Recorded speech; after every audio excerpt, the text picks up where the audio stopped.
Hi guys, Rab here from Rabtastic Paints. I hope we're all doing well. Now recently I was searching through eBay for some deals on Star Wars Legion minis, and I know what you're thinking, but don't worry, I'm not going to start doing eBay miniature rescues. If anything, it's my minis that need rescued, so yeah, don't worry about that.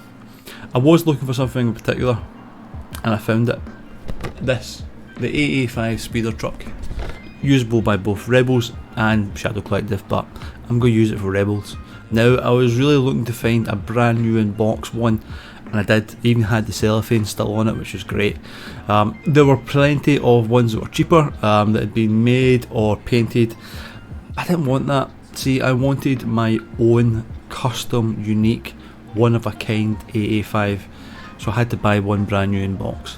Then, when it arrived, I just had to come up with a plan for how I was going to make it unique, and boy, do I love it when a plan comes together.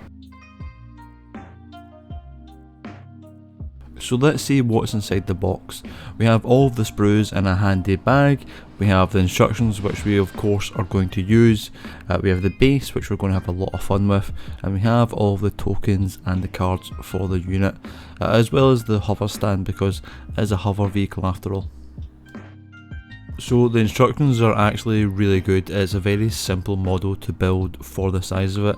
It seems to be that Star Wars Legion models generally are quite easy to make. Now the sprues themselves are really quite good. They're very clearly marked and generally all the same parts in the one sprue go together, which makes things a lot easier.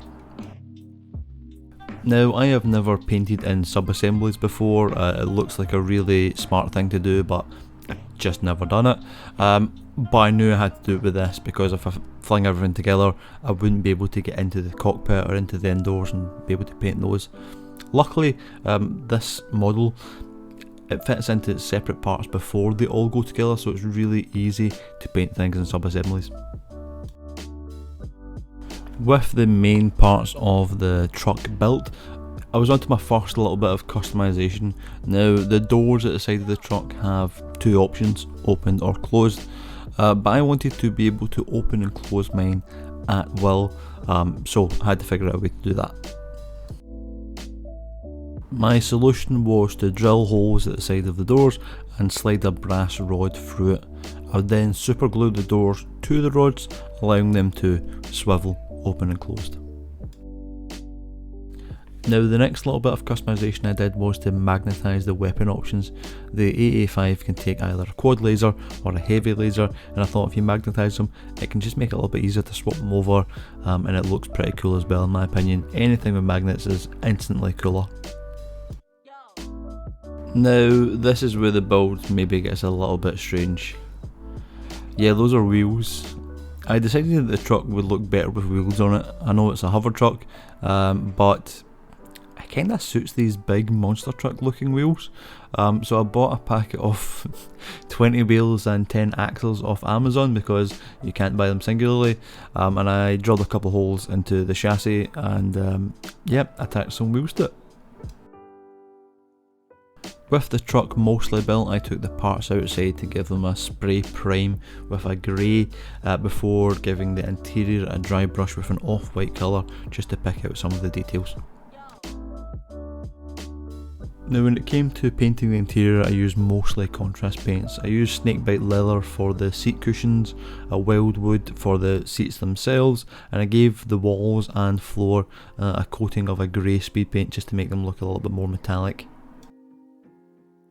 Once I was happy with the amount of detail that I'd painted, considering you wouldn't really see inside of the vehicle all that often, I then gave it a good wash with Nuln oil for the walls and Agrax Airshade for the floors because I thought they'd be mucky with people coming in and out of the truck all day.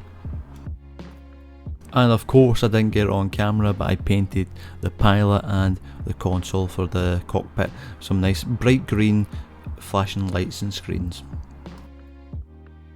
And then I put it all together.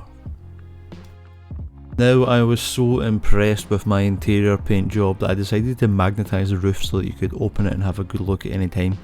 You could also put some trips in as well to make it a lot easier to get access to them. I also magnetised the window of the cockpit because I'm magnet daft, but also means that I could maybe swap the driver down the line as well. Then I took the van back outside and gave it a prime with a matte black for the exterior, obviously not the interior that I just spent all that time painting. Now I'm going to apologise because for some reason the focus doesn't really like to pick up the black van, but it does get better, you just have to give it a little second. I then gave the exterior of the van a dry brushing with Lead Belcher, the greatest paint to ever exist, just to make it look a little bit more metallic. Now, in order to break up the monotony of a large black lump of plastic, I decided to paint the details on the exterior. There's a lot of wires, a lot of buttons. I decided to paint them some nice bright colours just to make them stand out a bit and make the van look a little bit less boring. And then all it needed was a big red free-handed Go Faster stripe, and my van was looking exactly like my dreams. The only issue now was the base. After putting all that hard work into making the van one of a kind, truly custom, we couldn't just put it on a simple base, could we? So I brought out the old reliable cork sheets, I ripped them up to size before gluing them down to the base, giving it a little bit of a hill type vibe. I wanted it to look like this van was jumping over a ramp because it's the A-Team, they're always jumping over something. Various gluey levels later, I had an incline worthy of my van, so I took it outside and gave it a good prime and brown. And then we added the texture mod to give it a much more natural look, as well as blending the sort of harsh edges of the cork. And then we just left it to dry. Once dry, I gave it a dry brushing of progressively lighter colours using less and less. You guys probably know how to dry brush better than me. I will say, however, that dry brushing is probably the greatest tool to learn how to do properly. It really makes basing and dioramas look incredible. I then added some ground foliage and some tufts because everything needs tufts. It would also help it merge in with the rest of my rebel forces, and that was us done. As I leave you with the final shots of the truck sitting amongst the terrain, a huge thank you to my patrons for continuing to support the channel. You guys are really awesome. I know we've done a lot of Star Wars recently, not a lot of Lord of the Rings, but I do have a big Lord of the Rings tournament in a couple of months, so a big vlog to look forward to. I hope you enjoyed the video. If you did, please like, subscribe, all that good stuff, and I'll hopefully see you next time.